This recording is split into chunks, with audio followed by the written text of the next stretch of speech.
I don't take nothing that a doctor don't prescribe. I don't do no drugs, man. I don't do no drugs, man. I don't smoke no bud, man. I don't do no drugs, man. It angers up that blood, man, so I don't do no drugs. I just take Paxil, Xanax, Zoloft, Flomax, morphine, Valtrex, Flonase, Plavix, codeine, Zyrtec, Zoma, Zantac, Ultram, Zocor, Zipro, Prozac, Dopamine, Demerol, Lexapro, Tylenol, Vicodin, Lyrica, Lipitor, and Adderall. But I don't do no drugs, man. I don't do no drugs, man. I don't smoke no bud, man. I don't do no drugs, man. Hey everybody, it's Dr. Beard again, and I'm joined by Anna Allen. Now, you've recently married, so I have to remember what your last name is. Anna is part of our team, and we're very, very happy about that. And we've put together this podcast that is I think it's very interesting. You know, the younger perspective, the older perspective, and really talking about the things I wish I would have known when I was your age. Yeah. And I feel like you are way ahead of where I was at your age. You're much wiser. With great mentorship. Yeah, much wiser than I was at your age. But today we're going to talk about something that is one of my favorite topics, actually. Foundational beauty. And kind of what's going on right now in the world of, aesthetic procedures and beauty products and things like that, and the things that we need to kind of watch out for and consider as we, try to be the best that we can be, right? Vanity, I think we all have a little bit of vanity, and I'm not saying that's a bad thing, but I think it can go to extremes sometimes too, and that really speaks to a deeper question of why so much focus on beauty. Yeah, definitely. Well, I'm excited to just be here and just be a part of this conversation, because I think it's so important for my generation to know these things and be presented with the evidence. What does science actually say? What works? What doesn't? How can we go about this in a godly manner? Right. But I also just think there's so much pressure from my generation to pursue these, medical procedures, whatever it is, that I think they need to know about now, because this is they're being targeted, aesthetics and Botox and all those things. It's targeting. And it's a lot worse now because of social media. Yes. And we have all these filters. And you know how everybody looks very different on social media, and then when you see them in the grocery store, because of the filters, and I just feel like it's giving people, it's a distorted view of beauty, natural beauty. We did not have that when I was your age. We had Cosmopolitan magazines that they were already airbrushing a lot of things, which they still do. And it was just giving us such a bad role models. And again, there's always been a focus on beauty. But I think now in the age of social media, it's much, much in your face all the time. It's definitely been enhanced, and it's everywhere. I mean, you can't get on social media without seeing some form of it. And, that exposure to it does kind of draw in young women to want to, it's marketed as preventative. Right. You take the action now, but I'm excited to actually talk about what is it? And what is it truly doing? So just to start there, you have experience I do. in this. So why don't you talk a little bit about the experience that you've had? Yeah. So I have no problems talking about the stupid things I've done. I have been a medical director for a few different medical spas since I became a physician. And I have engaged and had a lot of these procedures that I no longer get. Like, I've had Botox. I've had a lot of Botox. I have had fillers put in. I remember having my lips done one time. I went to an educational conference to learn how to do this stuff. And I volunteered to be the guinea pig. And I remember Paul going, if you ever do that to your lips again, we're going to have a sit down and talk. Because it looked ridiculous, you know? And I'm not going to lie, I like the effects of Botox. It will get rid of your wrinkles. But you can tell who's had it because you can't move your eyebrows. They just kind of stay put. So, you know, when the wrinkles came on, I was just freaking out. But this was also a time when, you know, self-esteem issues, right? I've got to be this perfect person. And thank goodness God has intervened and kind of like, no, you're my daughter. You're beautiful just as I made you. Why are you focusing so much on these things? And so he's had to help me a lot there. But so I've done the Botox, I've done the injections, I did the lip injections. Oh my goodness, that was such I looked like a clown walking around. But so I understand the temptation to do it and the desire to do it. Because it will take years off of you. But there's also a huge downside to these things too. If you do, so, you know, I think most people know what Botox is. It's from the botulinum toxin. And I think people know Botox, but I don't think a lot of people know what is actually in Botox, right? And where does that even come from? So yeah, it's just the toxin from the botulinum, Clostridium botulinum bacteria, and it paralyzes your muscles. So you can't, you know, that's the use of your muscles and squinting. That's what causes, you know, wrinkles over time, and it can happen more drastically for others for a variety of reasons, which we'll get into. But they also use it for, you know, migraines and excessive sweating. I think TMJ, which that's never addressing the root cause of those issues. And I understand how people can get desperate and they want, you know, those things to go away, but it's never addressing why those issues are there. So, you know, what I found out recently. You know, I was listening to a lot of podcasts on Botox and other of these types of Botox, of course, is the brand name, but it can impact. Of course, we know it's impacting your immune system. People are developing autoimmunity issues after these procedures, or they are having an exacerbation of an already existing autoimmune problem, which I saw in my own labs, because I'm good about getting labs done kind of on a regular basis just to see kind of where things are. And I started noticing that I was popping these positive ANAs, which is an ANA is kind of a non-specific marker for autoimmunity. And one time it would be negative, the next time it would be positive. And I started realizing that it was positive soon after I would have these Botox injections. Yeah. That's not a good thing. Developing an autoimmunity issue or an autoimmunity markers is not good. So just keep that in mind when it comes to these wrinkle injections.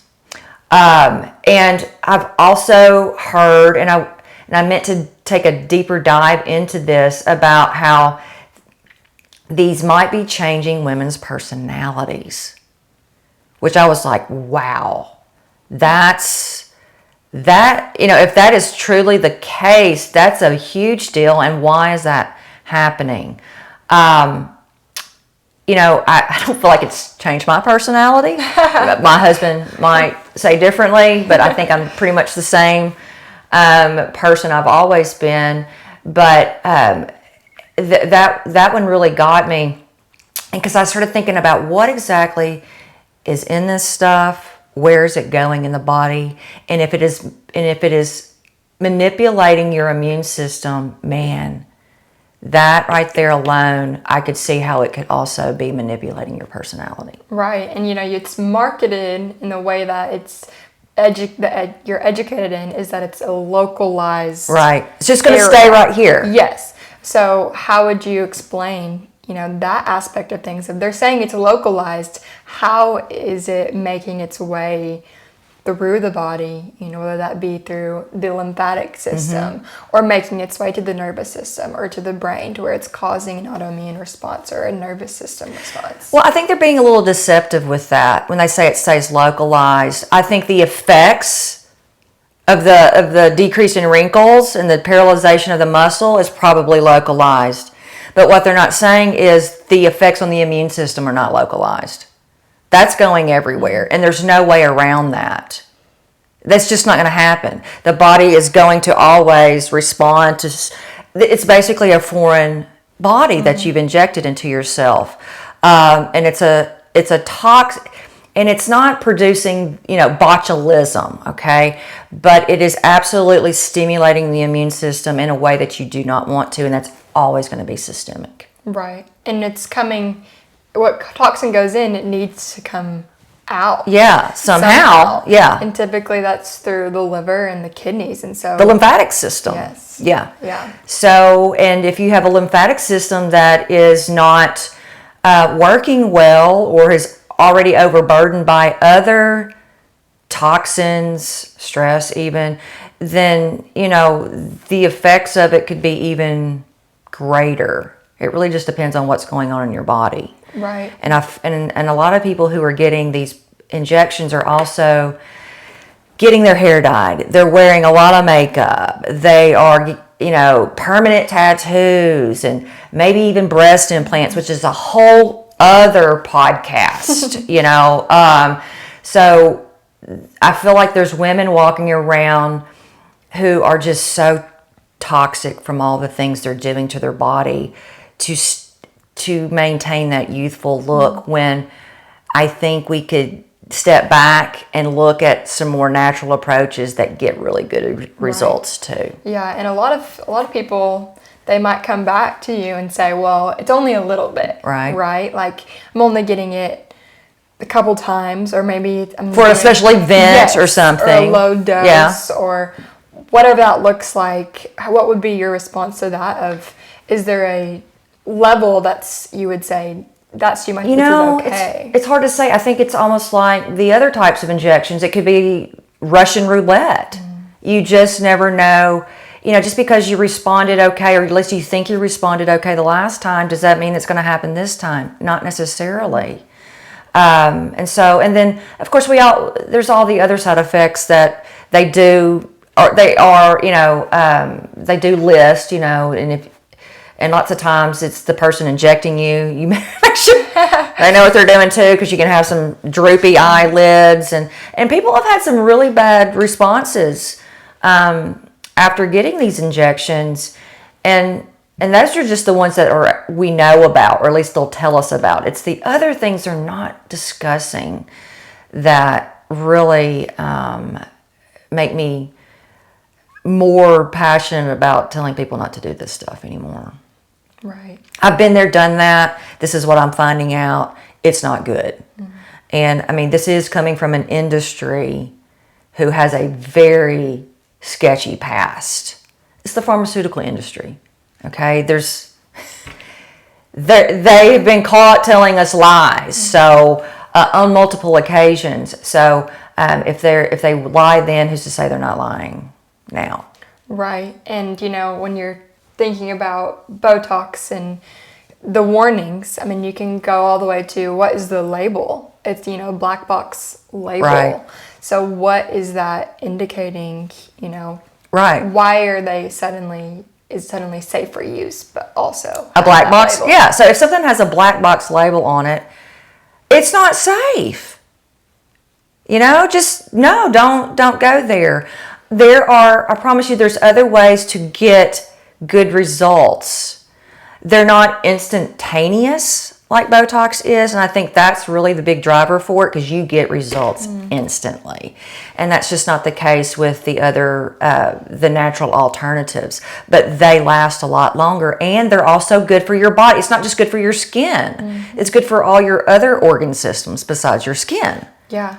And I think our generation, we want the instant gratification. Everybody does. does. Immediate results. And so responding to that of like we are in a season where we are looking for the next thing that's going to prevent aging or wrinkles. What do you feel like is the root belief behind that is driving those desires? For the quick, Yeah. I think we live in a very convenient world, right? And everything is so easy now, I feel like. And this is just human nature, I think. We want that easy, quick fix, and we're not really thinking about the long-term ramifications and the fact that these truly can harm you. They are harming you. But, young people, we've had this talk. You think you're invincible. You think these things aren't going to happen to you.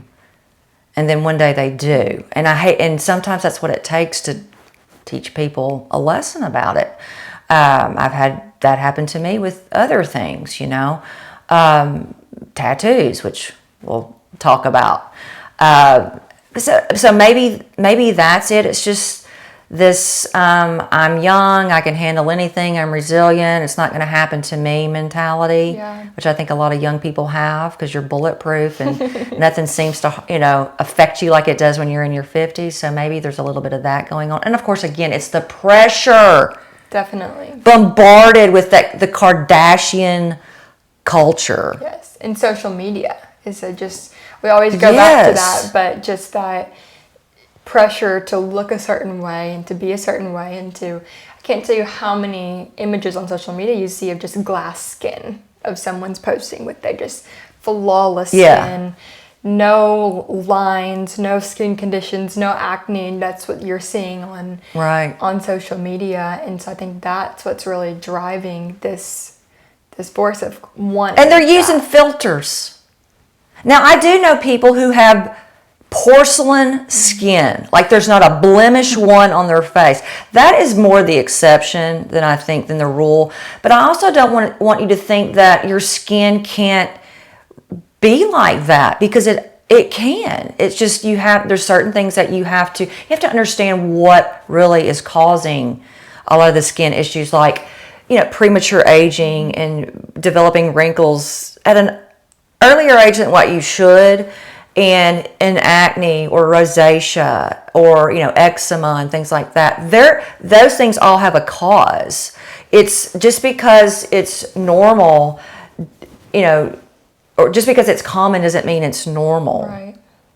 And the things that I know in medical school and residency, like for acne, for instance, it's like, it's doxycycline, Accutane, birth control. And I remember just like accepting that, like that's just what you do. Of course, I struggled with acne when I was young, and now I'm my bra straps. Sorry. And so I was like, and it did work, kind of, for me for just. But does it work for? I mean, you see probably a lot of research that those things. Oh yeah, the big pharmaceutical journals are going to say it works fantastic. But does it work for everyone? No, it doesn't. And then it also, yes, it can help you with your skin conditions, and it helps a lot of people. I'm not gonna lie, it will clean that skin up, but it is causing a lot of other problems that your acne you're gonna wish you had acne again, besides the other problems that are going to develop. Right. And so when I was placed on like antibiotics a lot, and it destroyed my gut health, and I didn't know that at the time. And then boom, all of a sudden I've got restless leg syndrome, anxiety, depression. I get diagnosed with MS. Of course, there's a lot of other things that I was doing too that was contributing to that, but that's what I'm starting to see in my practice. These teenagers that are put on all these antibiotics, and they come to see me, they may not have acne, or they do, because they stopped using those antibiotics and it came back. Yeah. And now they've got all of these other problems. And you start, looking at the timeline, you're like, oh yeah, you took all that doxycycline. I was placed on Accutane. Within a few months of being on that, I was hospitalized with a really severe kidney infection. I had to get glasses all of a sudden. And then you start looking at all the side effects, and all that stuff They're all listed. is all listed. Yeah. And then I remember lawyers reaching out, or there was a class action lawsuit against Accutane about 15 years ago, and this stuff's still being prescribed. It was causing suicide amongst a lot of other things. Yeah, in it's not kids. really being prescribed, but it's being presented as the only option. Yes. I mean, I struggled with acne all throughout high school and into college, and I was presented with the same things that you were presented with, all the antibiotics, which I'd get on, it would work, Yeah. get off, come right back. Then they move up to the next step. Okay, now let's try birth control. Right. Because, we want to target your hormones. So they present birth control as this hormone balancing magic pill. You get on birth control and it works. Yeah. I'm like, this is a magic pill. Right. This is solving all my problems. And then you get off of that. Yeah. And then it comes back tenfold. With other problems. issues. Yes. Yeah. And then you're in this cycle, and then you are presented with what they say is the last most intense option of Accutane, but they're not giving you the proper education. You're not getting informed consent at all. Right. I mean, two black box warnings now for Accutane, and it's still on the market, and people are still putting their kids on it. Right. And I think it comes back to, what is your body trying to tell you? Yeah. Because any skin condition is your body's way of communicating with you, which when I was in that season, it was really hard for me to see it like that. You just want the quick fix of for the wrinkles or for the skin condition or for the redness or whatever it is.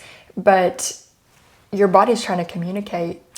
Your skin is one of the first ways it will do it too. If you've got some skin issues coming up, that's your body waving a flag like, no, all is not well in my body, and we need to find out why. Why? Yes. But there's no finding out why, when you go and pursue that care. Because that's not what we're taught in medical school. We are never taught about the root causes of skin issues.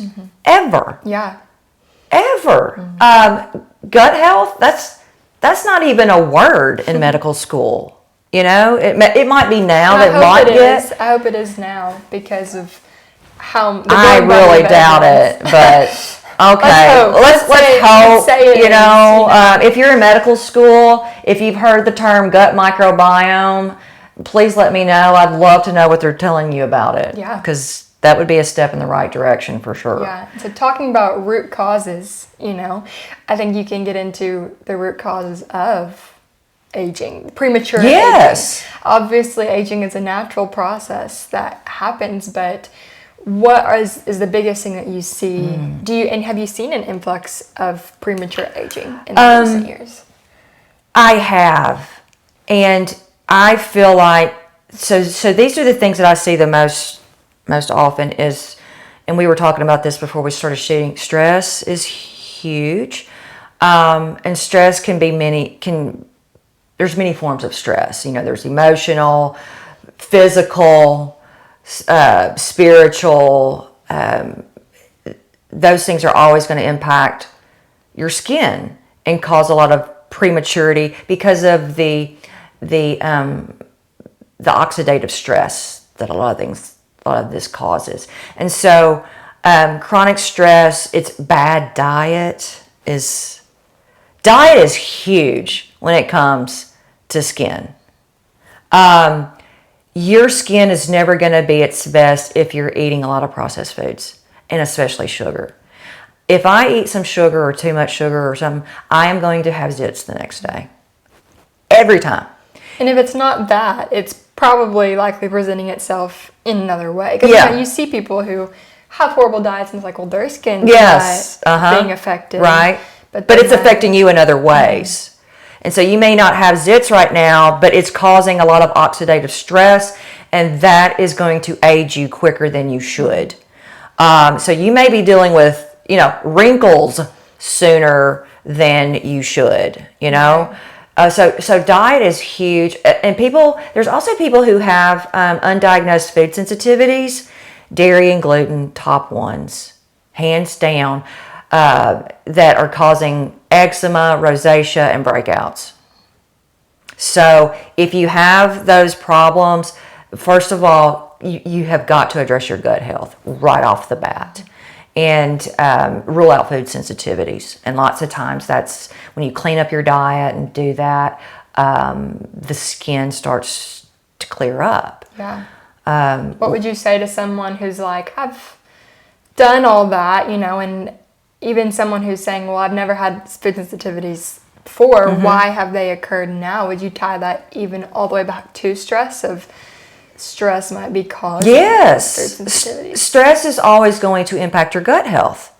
And when your gut health is impacted in a negative way, microbial imbalances start to occur, and those imbalances can cause food sensitivities that once you correct them, they go away. And we see that in some people. Now, some people are just flat out born with these. It's just in their family, and this is how that's just the cause. But sometimes we know candida overgrowth can cause you to have problems with dairy and gluten and other foods. So if you get rid of the candida overgrowth and the reasons you have candida overgrowth, then all of a sudden you can start tolerating these foods again. Yeah. But it also comes down to the quality of the foods. Our food is very different than our grandparents' food. I was watching some videos the other day that they were showing the ingredients, like of McDonald's French fries. Okay, right. It was just like a few ingredients. They actually used tallow. Yes. And now you look at all the ingredients for McDonald's French fries, and it's just like crazy. So, and they did this with several different foods, and it's like we are not eating the same foods. We're eating a lot of inflammatory foods. I wouldn't even call this food. What most people consume these days is not even food. It's food-like substances. It's edible. It's edible. Right. It satiates you, kind of. But then it's just causing a lot of inflammation, and then it keeps you hungry. And when you eat nourishing foods, you tend not to be hungry all the time. Yeah. That's just a tidbit right there. So stress, and I think you experienced this when you were planning your wedding. Yes. Oh, 100%. I mean, I experienced, skin issues long before that. This has been a long journey, still is a long journey where I'm learning things about my body. But, I experienced this thing, which I think a lot of people do when they're planning a wedding or other stressful experiences, but wedding specifically, you're in the midst of that stress, and I mean, your skin, just my skin at least, immediately changed.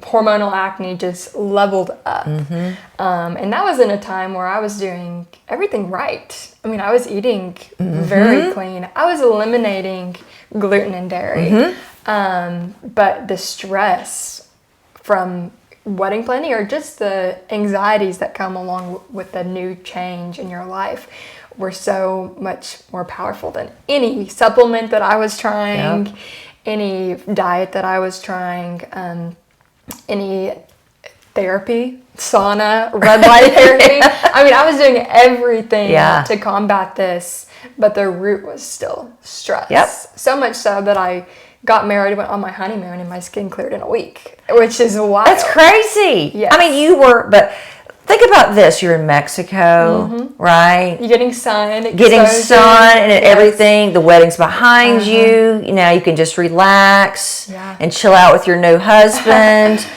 And look what happens. Right. That's often when people get pregnant, too. Your body's feeling so good. Yeah, you're not stressed. You're safe enough to have babies. So. Yeah, stress that's a whole other topic too, right? Infertility and stress. Yes. I see it all the time. Yeah. And stress it's just the one that's most difficult for people, because it's not like I'm telling you this is your problem, but it's really ultimately it's up to you to deal with that. And stress I've learned just in practice, in talking with people about stress and the effects. Stress is a really hard thing for people to grasp, and for myself included. There's still weeks where I'm like, I'm not stressed. Why am I having gut problems, or why is my skin freaking out this week? I'm not stressed, because you think of stress being as like I have to have some huge life change or work problem or some stressful event going on, but it can be so many other things. Yeah. And I think people, we're just used, I think people assume that you're just supposed to be like busy all the time.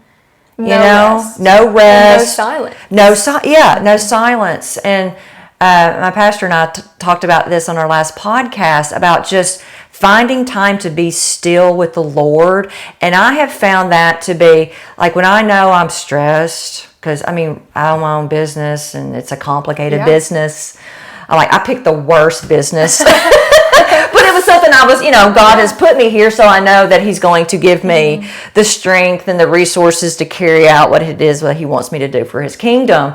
And so I have to sometimes just constantly remind myself that this isn't always resting on my shoulders, that He has put me here, right. He's going to help me. Yeah. And then I've also just, I feel like when I'm feeling the stress, it's usually because I'm not spending enough time with God in a quiet place in silence, and I'm not giving myself enough rest. And so I experienced that just here recently. GI issues, breakouts on my face, and just not feeling tired. And I'm like, wow, I am trying to do all of this on my own. And God has told me many times, this is me and you. I'm here with you. You're trying to do this on your own. And hey, I haven't heard from you in a while.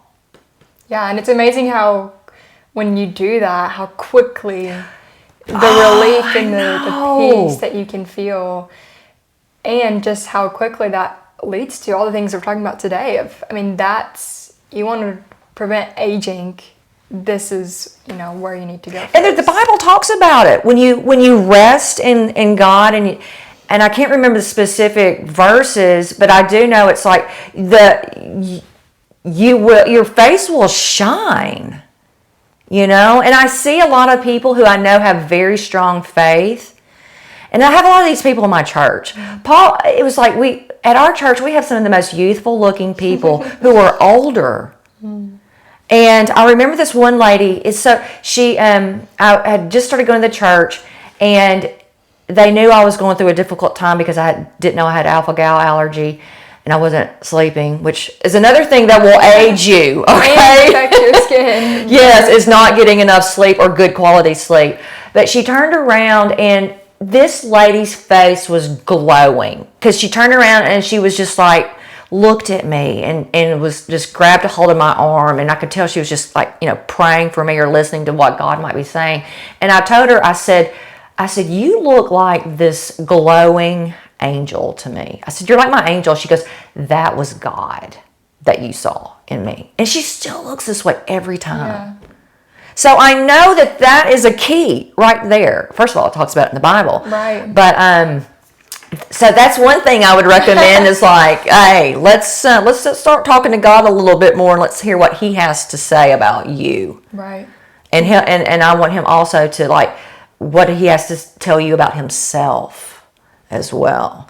So I know we kind of got a little off track, but that's important. Yes, and stress is so, like you're saying, stress is so connected to our skin. So if someone's out there and they're like, okay, I know I'm stressed, or maybe I don't know I'm stressed, but my body is obviously under stress with the inflammation that I'm seeing, or the reaction I'm seeing, or the premature aging. And the toxicity issues, high toxic burdens. I mean, we are exposed to so many toxins right now in our environment. It's crazy how many new chemicals have been produced in the last 50 years, and that is in the air we breathe, the products we use, our clothing, the food.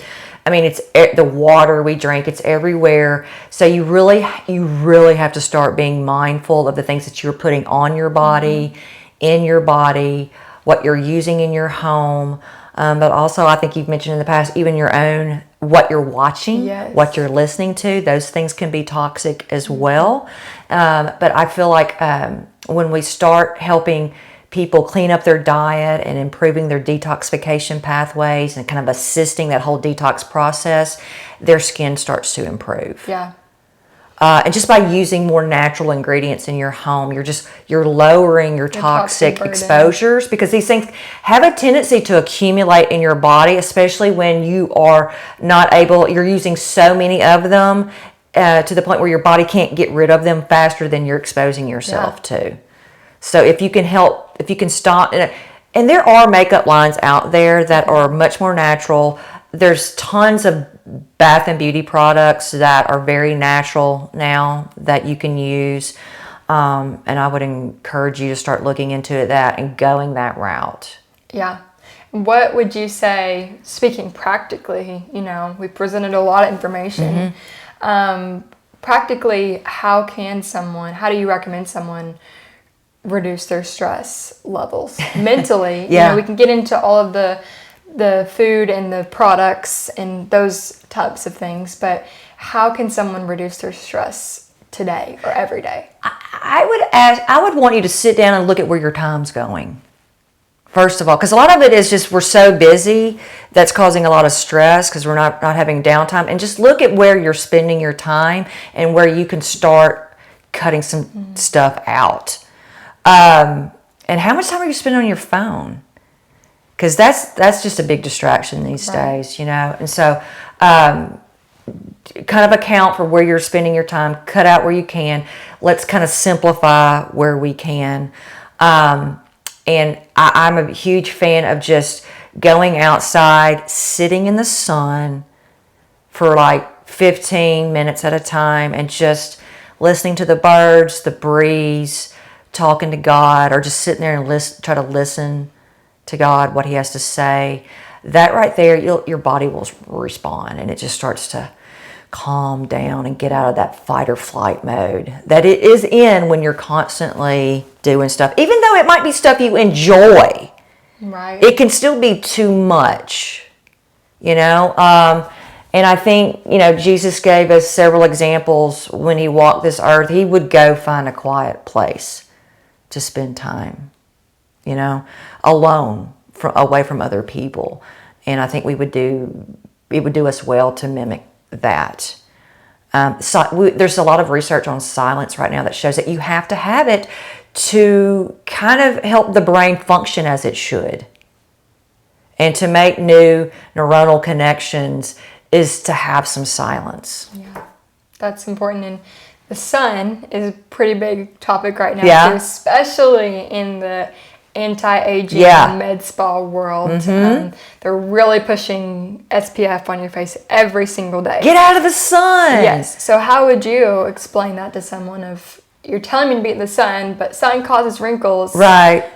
And I would say, yes, if you burn your skin, it's not good. But you don't have to burn your skin.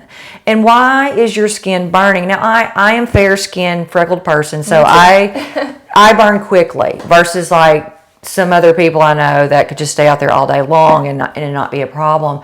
But I think there's a lot more research coming out that's showing that it's not necessarily the sun that is causing all the wrinkles. It's the toxins. It's the inflammatory diets, the seed oils that are causing a lot of oxidative stress that is causing the sunburn, and then the wrinkles. And so applying toxic sunscreen is not doing what you think it's doing. It can prevent you from getting sunburn, but it's also causing there's so many toxic stuff and most of this sunscreens is causing oxidative stress that will age you and cause cancer. There are literally ingredients in the sunscreens that are cancer-causing ingredients. Yeah, but the bright side is there's good options out there. Yes, yeah. I don't use sunscreen unless I am climbing a mountain where I know, and I know that my big hat is not going to, protect my skin, so I might put a little bit on my nose. I would love to use the tallow-based sunscreens that are on the market now, but the alpha-gal allergy, I'm not able to go there just yet because it's mammalian-based, but I can't wait until I can. Right. And same thing with the tallow soaps and everything. I'm very tallow skin care. I'm just so excited about those. But I tend to wear big hats And if I'm out in the middle of the day, especially at altitude where we are in Colorado, we're at 7750. That's where our little Airstream is. And so I wear a lot of the thin, long sleeve shirts when it's the middle of the day. And I know where I'm probably going to get burned. And so that's what I do other than put toxic sunscreen on myself. And it works pretty well. Right. I also stopped wearing sunglasses all the time and started working on something, and this might be new to you, called your solar callus. And so that's just your body's ability to tan. You have these receptors in your eyes that communicate with receptors in your skin that can help you tan instead of burn. And when you block that with these sunglasses, the communication is blocked, and you'll burn. And I did this experiment on myself last year in Colorado. I stopped wearing sunglasses, and I tanned instead of burned. Right. And I was shocked. If you would have told me that a year ago, I would have been like, you're crazy. You do not know my skin, because I burn walking outside. Everyone's always like, your skin looks always red. I'm just always been red. But this past year, I started implementing morning sunlight into my routine way back in college, and every morning, and even in the more cooler months, I would get outside in the morning, get the sunlight in my eyes, and then May comes along, and I'm prepping for a wedding and all the things, and I've had a tanning salon ask me, how do you look so tan? It's May, and I've never been recognized as tan in my life before. I was very caught off guard, but again and again, I was getting comments like, "Man, you look really tan. Did you get a spray tan lately? Or did you just go to the beach?" And my response was just like, "No, but have you heard of morning sunlight?" Because I was like, this has transformed the pigment in my skin, and I was just blown away by that. I have to remember that. And I know that. Yeah. I just forget about you get up in the morning and it's just like, who I got to see today. Hit the ground running. Yeah. So, and morning sun does a lot of other things too, besides just help you tan and not burn. It's telling your body to wake up for the day. Those your biological rhythms are set into motion, and the body loves that. It has its different organ systems have different biological rhythms, and it's all based on the sun exposure, morning sun, midday sun, evening sun, and it was God's design. So I love that. Stop wearing your sunglasses all the time, and I don't want you to squint to the point where you got a headache, but just keep that in mind. And your eyes will get more adjusted. They will, too, because even just being in morning sunlight, I used to, as a kid, I would have such sensitive eyes to the sun. But I feel like just over the past year, that has really changed, because I haven't been wearing sunglasses, but I haven't really needed to, because my eyes were just very well adjusted to the They sun. will adjust. And you have light eyes, I have blue eyes. We're a little more sensitive to the sun, but you get used to it. You really do. So we talked about that as far as sun exposure, sunscreen, other things, and we talked about the role of diet, stress, and sleep really falls into the stress category, because when you're not getting good sleep or restorative sleep, your body is stressed. And I think a lot of people kind of know that after they've stayed out late a couple of nights in a row, and their skin just does not look good. And they probably were consuming alcohol too, which is another one that will age you very quickly. Alcohol, booze, and cigarettes, vaping. Okay, that's not helping you, and it's gonna age you. But there are some things that I feel like should be in most everybody's diet if they're wanting to get these really nice complexions.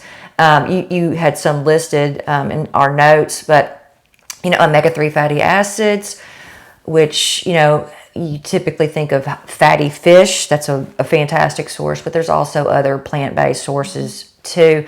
But our diets are no longer high in omega-3s like they were 30 years ago. They're just the opposite. They're more omega-6s, which can be more inflammatory when they're out of balance like that. You need omega-6s, right? But you need a lot more omega-3s. That tends to help the skin, as is just a lot of healthy fats in general. Do not be scared of fat. That changes, just that changed my skin because, the restriction of fat and the role that played on my hormones. Yes. Immediately affected my skin. It's all connected. You have to think of everything interconnected, and just reintroducing fats back into your diet, like good. And not the seed oil fats, the high quality ones. High quality saturated the fats. Olive oils, the coconut oil, avocado oil, your fish oils, even the lard. If it's from a high quality animal that was fed a good diet and didn't have a bunch of antibiotics and growth hormone injected into Grass-fed butter. Grass-fed butter. Those things are so good for your body, and thus it's going to be good for your skin. Yes. Okay, so whatever's good for your hormones or your brain or your liver is going to be good for your skin too. I think a lot of, vegetables and fruits have been getting a lot of hate recently from the carnivore group, which I think is silly. If you do better in a high meat diet, that's great. I am so happy for you. And it can do a lot of good. And I think it can. I think anytime you can stop eating a bunch of sugar and junk food is going to be good. And I think there's probably certain seasons in life when that might be best for you. But don't hate on people who, like I do better with. I do enjoy meat. I eat a lot of it, but I also eat, vegetables and fruit, and I feel like it does my body good. Definitely. There's a lot, and everybody wants to reduce fruit to fructose. Fructose, evil. Sugar, evil. Well, there's a lot of other thing in the fruit, a lot of other properties in the fruit that are good for your body. A lot of antioxidants. And I'm going to mention fiber, even though people are like, you don't need fiber. Well, fiber does my body good. And it feeds your gut microbiome. It does, but people will say you don't need that. Meat will do it too. And okay, maybe that's the case in your microbiome, but not everybody is you. We're all different. We all have different dietary needs, and a lot of it is based on your genetics. My ancestors are from Northern Europe, not the equator. But I do eat, but I do have some, Cherokee in me and Native American. So where does that, so that's a whole other topic too about, I just, it's hard not to get off on tangents, ancestral eating. But I think we just need to apply some common sense. Just eat whole foods. Eat real foods, and then just figure out, most of us do what works, what doesn't work. I don't do good with beans and peas. I know that about myself. And so, but I do think I have noticed that when I eat foods in season, right, vegetables and fruits in season, high fats, good quality meat, my body is working like a champ. It's just working well. My skin will show it. Collagen is something that I'm a huge fan of. We used to make this collagen for our patients. And we had this weight loss program that worked really well, by the way. But we were making this collagen for our patients out of, Paul was putting all kinds of crazy stuff in this. It was basically chicken feet and other bones.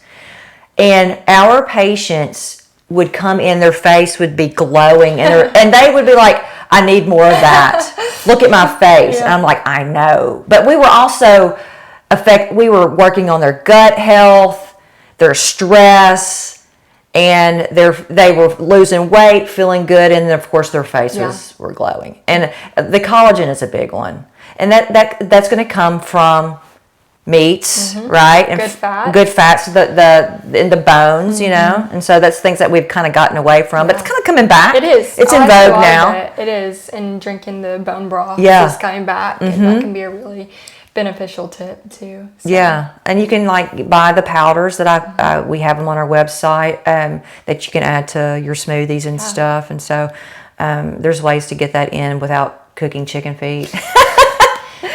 Or stewing bones as and much stuff. Fun as that sounds. Yeah, it stinks too. I'm just going to tell you, to go a different route. It smelled really bad, but man, it made your face look really good. So yeah, I think we've covered, collagen, whole foods, the fats, the antioxidants. So other things outside of the food, right? Yeah. We've got lymphatic massage of not just your face, but your whole body. Yes. You need to make sure that the lymphatics are draining as they should, because that's how you get rid of waste. That's your cells are getting rid of waste, and it goes into the lymphatic system, which then goes, to the liver and the kidneys and then the bowels, and your breath even gets rid of toxins. And so make sure that is all working well. And there's a variety of exercises and things that you can do to get that bouncing on the little trampolines and the massages and stuff. You can dry brushing. Dry brushing is good. People are using the castor oil packs over their liver, when they sleep at night, which a lot of women say help them even sleep better. Oh, and better sleep is going to be better skin. It's everything. Yeah, it all comes back to everything. Just don't put it in your belly button like I did, and I thought I'd been poisoned. Really? Yes, I put castor oil in my belly button. I've seen people do that. I felt like I'd been poisoned. Wow. I got so sick, and the whole night was just, I was like, my goodness, I'll never do that. I mean, my stomach hurts so That's interesting. bad. It's good to know. Yeah. So warning there, start, maybe a tiny bit just to see what happens. I also, you can't see it, but in this room I have my red light box, the Biomax 900. It has a combination of red light and blue light. And when I started using it, I'll lay underneath it. And one of the first things I noticed was like the wrinkle reduction. Like it made my face feel tight and look tight, and the wrinkles were going away. And I know the blue light therapy can help with acne. Yeah. And it helps you detox. And so I'm a fan of red light therapy. It's something modern, it hasn't been around that long, but I feel like it has definitely benefited my skin. Yeah, I would agree. I really enjoy using red light therapy for my skin, and adding on to that, you can do infrared saunas. Yes. So I think you're getting which I want one of those so badly, and I think we will at some point. We've got to save up a little bit more money for that. But I'm a fan of those, and I think there's lots of places where you can, you don't have to buy your own. Yeah. But if you're going to be using it a lot, you feel like you like it, you might just want to go ahead and buy your own. You can buy the little masks and the little. I had bought one for my face and my neck, so that I could walk around and do stuff, but it's really still not practical. And then it stopped working after 10 times, and I've got to work with the company. I'm like, what's going on? Yeah. My mask stopped working. That's interesting. Because I kept telling Paul, like, you got to use this thing. And you really need to use this. I see them everywhere now. Yeah. This sucker is really working, and I don't feel like it's having negative effects, and I haven't seen any research that shows that it is harming us. But if I do come across anything, I'll let you know. All right, what else have we left out anything? I feel like we've covered a whole lot. And I think, those trends, those biohacks, like the dry brushing, the saunas, the red light therapy, even I've seen recently facial cupping. These things have a lot of benefit, but they've been used for a long time, historically. Ancient, except for maybe the red light box. But I think red light has always been around, right? The sun, campfires, that's red light. So it's not like it's new. It's just kind of being applied in a different way. Right. And I think, it's important for our audience to hear, if you do not have access to those things, you need to start with the foundations. The foundations still go a long way. Don't just go straight for the expensive biohacks and a lot of the med spa type services. Although, the ones that we mentioned, I'm a big fan of, but they can be very pricey. Definitely. But if some of the cheapest things you can do is just like getting outside regularly, take off your sunglasses, clean up your diet, stop going out to eat at fast food joints and all of that. That alone right there is huge.